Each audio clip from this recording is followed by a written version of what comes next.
তো good morning বন্ধুরা, তোমরা কেমন আছো? আশা করি ভালো আছো, আমিও খুব ভালো আছি। তো প্রতিদিনের মতো আজকেও সংসারে একটু একটু করে কাজগুলো করতে শুরু করেছি। সকালবেলায় উঠেছি 6:10, মুখ টুক ধুয়েছি, ধুয়ে চাটা খেয়েছি, খেয়ে সংসারের কাজগুলো এক এক করে করে নিয়েছি। ওইগুলো তোমাদের সাথে শেয়ার করলাম না। তো বিছানাও ঝেড়ে নিয়েছিলাম আজকে আগেই, তো চাদরটা ঘাটতে ছিল বলে চাদরটা ঝেড়ে নিলাম। আর এই তো সোফাটা ঝাড়লাম, ছেলে সোফাতে ধরো বসেছিল, তো ওই জন্য সোফাটা ঝাড়া হয়নি, ওই জন্য সোফাটাও এখন গুছিয়ে নেব।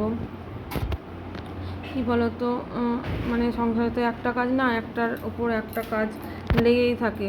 এই করছি তো ওই বাদ যাচ্ছে, ওই করছি তো ওই বাদ যাচ্ছে। দেখছো ব্যাগটাকেও কি বলবো, ঠিক মতো জায়গায় রাখে না, ব্যাগটাকে সোফার মধ্যে রেখে দিয়েছে। কালকে সন্ধ্যার সময় পড়তে বসেছে, ব্যাগটাকে তোলাই হয়নি, ওই সোফার মধ্যেই ছিল। তো কি বলবো, এইভাবেই একের পর এক করতেই থাকি।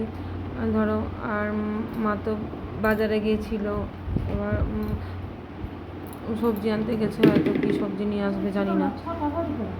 আর আমি ততক্ষণ এলো বাজার থেকে, তো আমি উপরে একটু গাছগুলো দেখি, হনুমানে আবার গাছগুলোকে খেয়ে নেয়, তো ওই জন্য উপরে যাচ্ছি গাছগুলো দেখতে যে জল আছে কি না। শুকিয়ে যায় তো রোদ্রের তাপে, তো এখন আকাশটা একটু মেঘলা আছে বলে অতটা শুকোই না।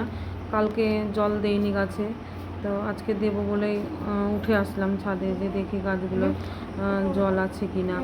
তার মধ্যে দেখছি তো ফুলের একটা ডালে না তোমার ওই কুড়ি নিয়েছিল জবার, তো খেয়ে নিয়েছে মনে হয় হনুমানে। তো গাছগুলো একটু করে বড় হয়, আর এইরকম গাছগুলোর অত্যাচার হয় হনুমানের। একটাও গাছ ধরো ঠিক না, দুটো আছিস। হ্যাঁ,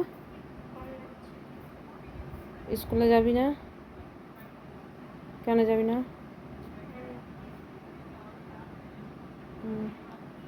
তোমার পূজা করা হয়ে গেল? পূজা হলো।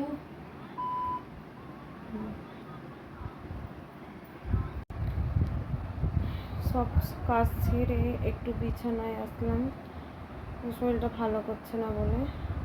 একটু পরে রান্না করব, রান্না বসাবো, এখনও রান্না বসাতে দেরি আছে। আর আজকে ধরো শনিবার, তো আজকে ছেলে স্কুলে যাবে না, ওই জন্য আজকে তাড়াতাড়ি ভাতও বসাইনি, ওকে আলু সেদ্ধ ভাত করে দিই। তো আজকে শনিবারের দিন আজকে যাবে না বললো, ওই জন্য আজকে ভাত করিনি, মুড়ি খাবে। আর একটু দেরি করে ভাতটা বসাবো।